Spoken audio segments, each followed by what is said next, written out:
ମେଘ କରିକି ଆଇଦେବେ କିନ୍ତୁ ସେ କାନ୍ଥ ଦେଖିଲେ କଣ ତାର ମନ ହବ ଏ କାନ୍ଥ ସଫା କାନ୍ଥ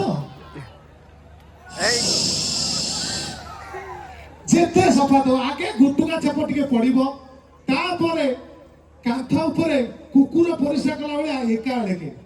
ଆଜି ରସୁଲଗଡ ବାଟେ ଆସୁଥିଲି ଆଜ୍ଞା ନୂଆ କାନ୍ଥ ଦେଖିଲି ଜଣେ ମଉସା ଏଇ ପୋଜରେ କରିଛନ୍ତି ଆଉ ଜଣେ କାନ୍ଥ ଆଉଚି କି ଆଉ ଜଣେ ଏଇ ପୋଜରେ ଚିପିକି ଛାଡୁଛନ୍ତି ଉପରକୁ ମୁଁ ଦେଖିଲି ଯେ ସରକାର ଯେତେ ଚେଷ୍ଟା କଲେ ବି ଆମେ ସୁଧୁରିବା ନାହିଁ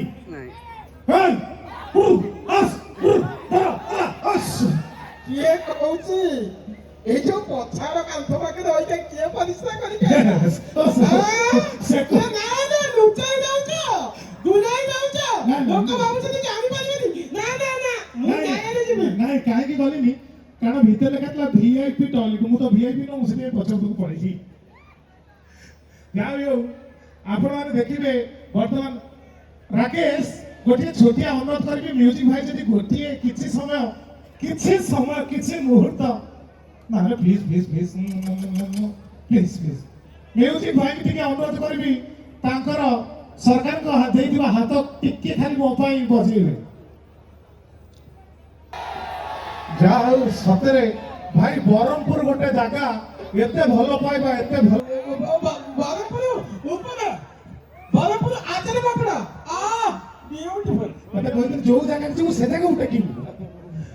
ଆଜ୍ଞା ଆଜିକାଲି ସିଙ୍ଗର ଗୀତ ଗାଇବେ ସାର୍ ଗୀତ ଗାଇବେ ଗୋଟେ ଗୋଟେ ଗୀତ ନର୍ମାଲ ଗୀତ ଏମିତି ଲୋକ ମତେ ଲାଗେ ସେ ଗୀତ ଗାଉନାହାନ୍ତି ଲୋକଙ୍କୁ ଟର୍ଚର କରୁଛନ୍ତି ଗୋଟେ ଗୀତ ଅଛି ଗୁଆ ଘିଅ ଗୀତ ଗାଇବେ ଆଜ୍ଞା ସିଙ୍ଗର ମାନେ ନର୍ମାଲ ଗୀତ କିନ୍ତୁ ଲାଗିବ ଲୋକ ଟର୍ଚର ହଉଛନ୍ତି ପ୍ରଥମେ ଗୀତ ଗାଇବା ପୂର୍ବରୁ ସେ ଆଗେ କହିବେ କମ୍ ଅନ୍ ଏଭରିବଡି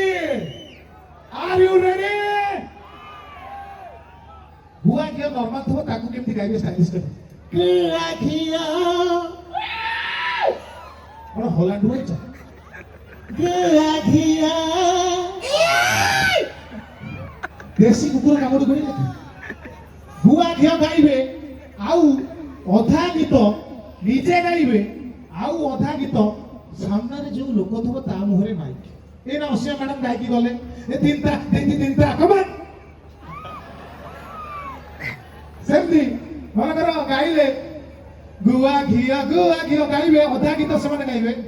ଅଧା ଗୀତ ଲୋକଙ୍କ ମୁହଁରେ ମାଇକ ଏ ଗୁଆ ଘିଅ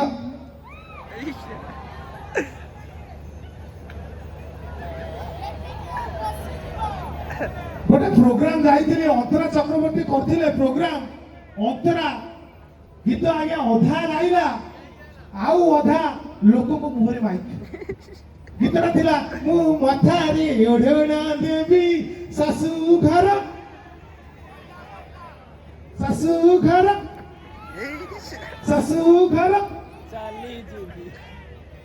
ଆଗରେ ଜଣେ ମଉସା ବସିଥିଲେ ତାଙ୍କ ମୁହଁରେ 25 ଥର ମାଇକି ସେ ମଉସା ବି ବାଧ୍ୟ ହେଇ ଯାଉଥିଲେ